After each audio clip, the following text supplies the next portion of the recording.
اچھا آپ صاحب، ابھی آپ بات کر رہے تھے کہ لوگوں کو اکٹھا کرنا، تو میرے خیال سے لوگوں کو اکٹھا کرنے کے لیے سب سے جو بہتر جو جگہ ہے، میں سمجھتا ہوں یا تو محراب ممبر یا پھر کالجز ہیں، جہاں پہ ہم اپنے بچوں کو، ہمارے آنے والی جو نسل ہے، وہ جو ہمارے سامنے پروان چڑھ رہی ہوتی ہے، اس کو ہم نہیں سکھانا ہے، بے شک پروفیسر نے سکھانا ہے، آپ جیسے لوگوں نے سکھانا ہے، یا پھر ممبر رسول پہ بیٹھ کے ہم نے، کیونکہ مسجد میں جا کے انسان اللہ کے بہت زیادہ قریب ہو جاتا ہے، بے شک اور وہاں پہ جو بات بندہ سنتا ہے اس کو کافی عرصے تک اپنے اوپر طاری رکھتا ہے اور اس کو اڈاپٹ کرنے کی کوشش کرتا ہے۔ لیکن آپ کیا سمجھتے ہیں کہ ہم اس ٹائم کیا اس کے اوپر اس طرح سے بات ہو رہی ہے کہ ہمارے معاشرے میں یہ بھی ایک بہت بڑا المیہ ہے کہ ہم فرقہ واریت کے اوپر جو ہے نا وہ اس میں بہت زیادہ فروغ دے رہے ہیں؟ اگر میں اسے نام نہیں لوں گا، لیکن یہاں پہ بھی کچھ لوگ آنے میں اس لیے بھی کتراتے ہیں کہ جی وہاں پہ ہمارے عقیدے کے خلاف بات ہو رہی ہوتی ہے۔ تو یہ تنگ نظری میرے خیال سے نہیں ہونی چاہیے۔ آپ کا جو بھی عقیدہ ہے اس پہ آپ نے بات کرنی ہے، لیکن تنگ نظری اس طرح سے نہ ہو کہ آپ باقی عقیدوں کے اوپر جو اس طرح سے بات کریں اور جس میں معاشرے میں بگاڑ پیدا ہو۔ تو اس حوالے سے آپ ذرا بتائیے گا کہ ممبر رسول، محراب ممبر اور کالجز کیا اپنا کردار ادا کر سکتے ہیں؟ بسم اللہ الرحمن الرحیم۔ یہ دیکھیں قرآن پاک کی آیہ کریم ہے، سورہ آل عمران کی، وَلَا تَكُونُوا كَالَّذِينَ تَفَرَّقُوا وَاخْتَلَفُوا مِن بَعْدِ مَا جَاءَهُمُ الْبَيِّنَاتُ۔ فرمایا کہ تم نے ان لوگوں کی طرح نہیں ہو جانا جو فرقوں میں بٹے، اختلاف کرنے لگے، اور دکھ کی بات یہ ہے کہ اختلاف بھی تب کرنے لگے من بعد ما جاءہم البینات، ان کے سامنے ہر چیز عیاں ہے، پتہ ہے، اور یقین جانیں جتنے بھی یہ اختلاف کرنے والے ہیں، نعوذ باللہ، علامہ فی عطا فرمائے، یہ تو معاشرے کا ناسور ہے، اور انہوں کو سب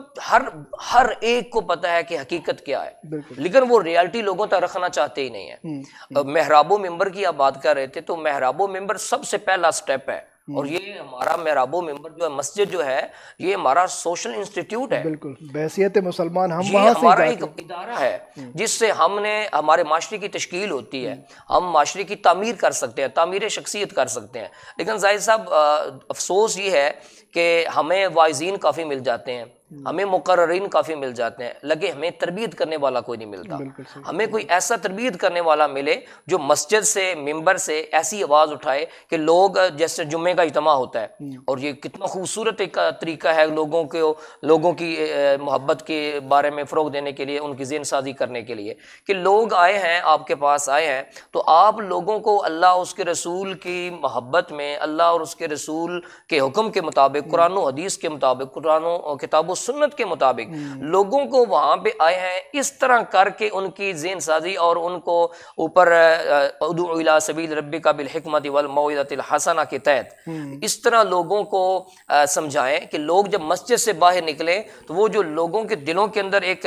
اناد تھا، ایک بغض تھا، ایک کینہ تھا ایک دوسرے کے خلاف، وہ ادھر ہی چھوڑ کے جائیں، وہ دفن کر کے جائیں۔ لیکن کیا ہوتا ہے کہ ہمارے جو موسٹلی جتنے اختلاف کرنے والے ہیں، بڑے بڑے مسئلے پر مبنی باتیں کرتے ہیں، بڑے ہمارے ایسے دوست ہیں، بڑے ایسے علماء ہیں جو بڑی محبت کو فروغ دینا چاہ رہے ہیں، اور ان کو بھی لوگ جو ہے نا آڑے ہاتھوں لیتے ہیں کہ آپ یہ کیا کر رہے ہیں، لوگوں کو وہ دونوں نظروں سے اچھے نہیں لگتے کہ یہ لوگ محبت کی بات کر رہے ہیں، یہ اصلاح بین الناس کی بات کر رہے ہیں، لوگوں کو اندر جو ہم آہنگی پیدا کرنا چاہتے ہیں، وہ لوگ ان کے اینٹی ہو جائیں گے، لوگ ان سے اختلاف کرنے لگیں گے۔ اور یہ جو مسجد ہے، اور اسی طرح یونیورسٹی ہے، اسکول ہے، کالجز ہیں، وہاں پہ جو ٹیچنگ کرنے والا ٹیچر ہے، اس کے لیے اوپر ایک رسپانسبلٹی ہے، اس کے اوپر ذمہ داری ہے کہ جہاں تم جو اپنا لیکچر ڈیلیور کرتے ہو، اس لیکچر کے دوران اس طرح تمہارا جو ہے نا وہ جو وے آف ٹاکنگ ہونا طریقہ چاہیے آپ کا ایسا ہو کہ کہ اگلا بندہ لوگوں کو جو وہاں پہ بیٹھے ہیں، وہاں پہ 50 اگر بچے اسٹوڈنٹ کلاس میں بیٹھے ہیں نا، وہ 50 بچے نہیں بیٹھے، وہ 50 خاندان بیٹھا ہوا خاندان ہے، بیٹھے ہیں۔ تو ان 50 خاندانوں کو ہو سکتا ہے ان میں سے کسی کا مسلک، اور ہو سکتا ہے کہ ہمارے سیالکوٹ میں جیسے کہ کچھ مذاہب کے بھی لوگ ہیں، وہ بھی بیٹھے ہوتے ہیں، لیکن اس طرح بات کا انداز ہونا چاہیے، اتنا خوبصورت انداز ہونا چاہیے کہ وہاں پہ ہر جو بچہ ہے نا وہ یہ سمجھے کہ یہ بات میرے لیے ہے، یہ ہم سب کے لیے ہے، وہاں پہ کوئی یہ نہ سمجھے کہ مجھے تو اس میں سے نکالا جا رہا ہے، دوسرے کو اس میں ڈالا اچھا جا آپ رہا ہے۔ صاحب، آپ سوری آپ کی تھوڑی سی بات کاٹ جا رہی ہے، مگر آپ کے بات سے مجھے بات یاد آئی ہے کہ میں پچھلے دنوں لندن میں گیا ہوا تھا، تو لندن میں ایک آپ کی بات جو آپ نے کہا کہ آپ کی بات میں اتنا اثر ہونا چاہیے کہ اگلا بندہ آپ کی بات سن کے آپ سے اتفاق کرے۔ وہاں پہ ایک جگہ ہے ہائیڈ پارک اسے کہتے ہیں، اور وہاں پہ سنڈے کو سب لوگ جتنے بھی مذاہب کے لوگ ہیں وہاں پہ اکٹھے ہوتے ہیں اور ڈیبیٹ کرتے ہیں۔ وہ ہر بندہ اپنی اپنی جگہ پہ بات کر رہا ہوتا ہے. کوئی اگر کہیں پہ سنی شیعہ ڈیبیٹ ہو رہا ہے, کہیں پہ عیسائی کے ساتھ ڈیبیٹ ہو رہا ہے, اور وہ آپس میں مکالمہ کرتے ہیں, ڈائلاگ کرتے ہیں, ڈائلاگ کرتے ہیں, اور اس میں بہت سارے لوگ ہیں جو فری ہوتے ہیں, جس کے پاس مرضی جا کے کھڑے ہو جاتے ہیں اور ان کی بات سنتے ہیں. اگلے بندے میں آپ کی اتنی ایبلٹی ہونی چاہیے, اگلے بندے کو سکھا سکو یا بتا سکو کہ ہمارا اسلام کیا ہے یا ہمارا اسلام ہمیں کیا سکھاتا ہے. لیکن یہاں پہ انفارچونیٹلی میں نے یہ چیزیں بھی بڑی, ہمارے کچھ مولوی حضرات ایسے ہوتے ہیں کہ جو اگر اس طرح کی کسی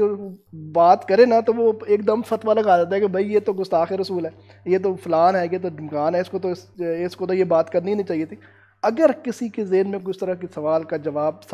پوچھنا چاہتا ہے تو اس کو اس طرح سے جواب دیں کہ وہ اندر سے جو ہے وہ آپ کے مذہب کی طرف اور آپ کی طرف متفق ہو. جی.